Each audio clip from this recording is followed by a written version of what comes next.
بسم اللہ الرحمن الرحیم۔ السلام علیکم ورحمۃ اللہ وبرکاتہ۔ ہم سورۃ آل عمران پڑھ رہے ہیں، چوتھے پارے پہ ہیں، اور آج ہم 106 آیا نمبر 106 سے شروع کریں گے۔ بسم اللہ الرحمن الرحیم۔ 106 آیا: جبکہ کچھ لوگ سرخ روح ہوں گے اور کچھ لوگوں کا منہ کالا ہوگا۔ جن کا منہ کالا ہوگا ان سے کہا جائے گا، نعمت ایمان پانے کے بعد بھی تم نے کافرانہ رویہ اختیار کیا۔ اچھا، تو اب اس کفران نعمت کے صلہ میں عذاب کا مزہ چکھو۔ رہے وہ لوگ جن کے چہرے روشن ہوں گے تو ان کو اللہ کے دامن رحمت میں جگہ ملے گی اور ہمیشہ وہ اسی حالت میں رہیں گے۔ یہ اللہ کے ارشادات ہیں جو ہم تمہیں ٹھیک ٹھیک سنا رہے ہیں، کیونکہ اللہ دنیا والوں پر ظلم کرنے کا کوئی ارادہ نہیں رکھتا۔ زمین اور آسمان کی ساری چیزوں کا مالک اللہ ہے، اور سارے معاملات اللہ ہی کے حضور پیش ہوتے ہیں۔ اب دنیا میں وہ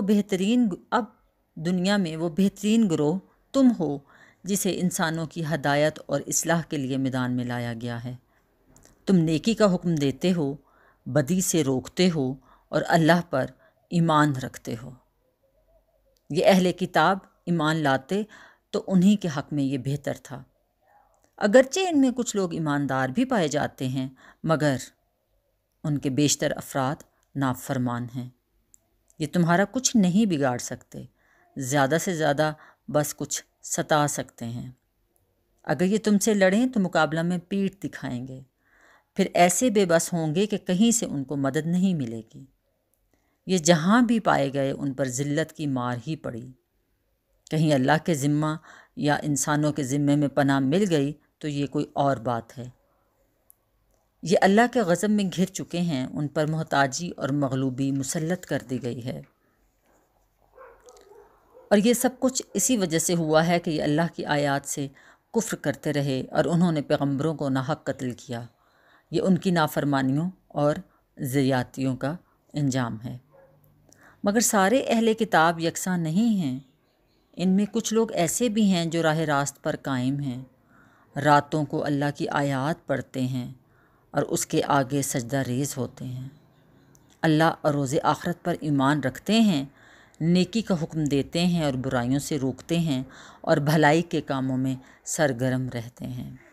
یہ صالح لوگ ہیں، اور جو نیکی بھی یہ کریں گے اس کی ناقدری نہیں کی جائے گی۔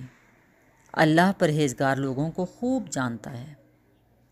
رہے وہ لوگ جنہوں نے کفر کا رویہ اختیار کیا تو اللہ کے مقابلہ میں ان کو نہ ان کا مال کچھ کام دے گا نہ اولاد۔ وہ تو آگ میں جانے والے لوگ ہیں اور آگ ہی میں ہمیشہ رہیں گے۔ جو کچھ وہ اپنی اس دنیا کی زندگی میں خرچ کر رہے ہیں اس کی مثال اس ہوا کی سی ہے جس میں پالا ہو اور وہ ان لوگوں کی کھیتی پر چلے جنہوں نے اپنے اوپر آپ ظلم کیا ہو اور اسے برباد کر کے رکھ دے۔ اللہ نے ان پر ظلم نہیں کیا، در حقیقت یہ خود اپنے اوپر ظلم کر رہے ہیں۔ اے لوگوں جو ایمان لائے ہو، اپنی جماعت کے لوگوں کے سوا دوسروں کو اپنا رازدار نہ بناؤ۔ وہ تمہاری خرابی کے کسی موقع سے فائدہ اٹھانے میں نہیں چوکتے۔ تمہیں جس چیز سے نقصان پہنچے وہی ان کو محبوب ہے۔ ان کے دل کا بغض ان کے منہ سے نکلا پڑتا ہے، اور جو کچھ وہ اپنے سینوں میں چھپائے ہوئے ہیں وہ اس سے شدید تر ہے۔ ہم نے تمہیں صاف صاف ہدایات دے دی ہیں۔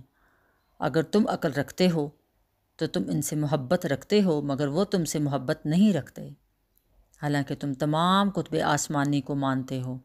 جب وہ تم سے ملتے ہیں تو کہتے ہیں ہم نے بھی تمہارے رسول اور تمہاری کتاب کو مان لیا، مگر جب جدا ہوتے ہیں تو تمہارے خلاف ان کے غیظ و غضب کا یہ حال ہوتا ہے کہ اپنی انگلیاں چبانے لگتے ہیں۔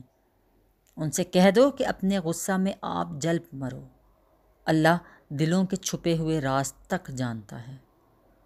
تمہارا بھلا ہوتا ہے تو ان کو برا معلوم ہوتا ہے، اور تم پر کوئی مصیبت آتی ہے تو یہ خوش ہوتے ہیں، مگر ان کی کوئی تدبیر تمہارے خلاف کارگر نہیں ہو سکتی، بشرطے کہ تم صبر سے کام لو اور اللہ سے ڈر کر کام کرتے رہو۔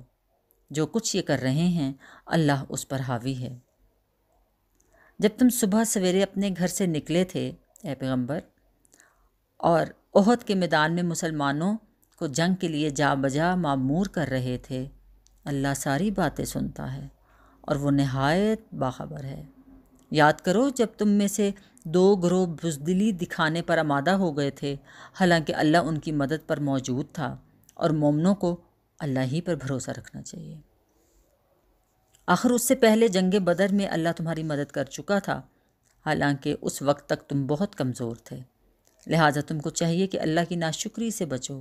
امید ہے کہ اب تم شکر گزار بنو گے۔ اے نبی صلی اللہ علیہ وآلہ وسلم، یاد کرو جب تم مومنوں سے کہہ رہے تھے، کیا تمہارے لیے یہ بات کافی نہیں ہے کہ اللہ 3000 فرشتے اتار کر تمہاری مدد کرے؟ بے شک اگر تم صبر کرو اور اللہ سے ڈرتے ہوئے کام کرو تو جس آن دشمن تمہارے اوپر چڑھ آئیں گے، اسی آن تمہارا رب 3000 نہیں 5000 صاحب نشان فرشتوں سے تمہاری مدد کرے گا۔ یہ بات اللہ نے تمہیں اس لیے بتا دی کہ تم خوش ہو جاؤ اور تمہارے دل مطمئن ہو جائیں۔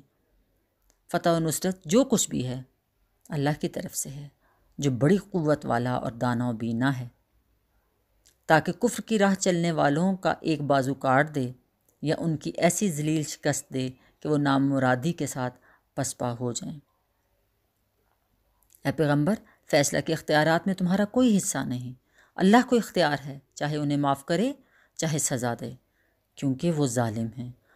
اور زمین اور آسمانوں میں جو کچھ ہے اسی کا مالک، اس سب کا مالک اللہ ہے، جس کو چاہے بخش دے اور جس کو چاہے عذاب دے، اور وہ معاف کرنے والا اور رحیم ہے۔ صدق اللہ العظیم۔ آیا 129 تک ہم نے ابھی پڑھا ہے۔ اللہ تعالیٰ آپ کو اور مجھے سمجھنے کی اور عمل کرنے کی توفیق عطا فرمائے، آمین یا رب العالمین۔ جزاکم اللہ خیر۔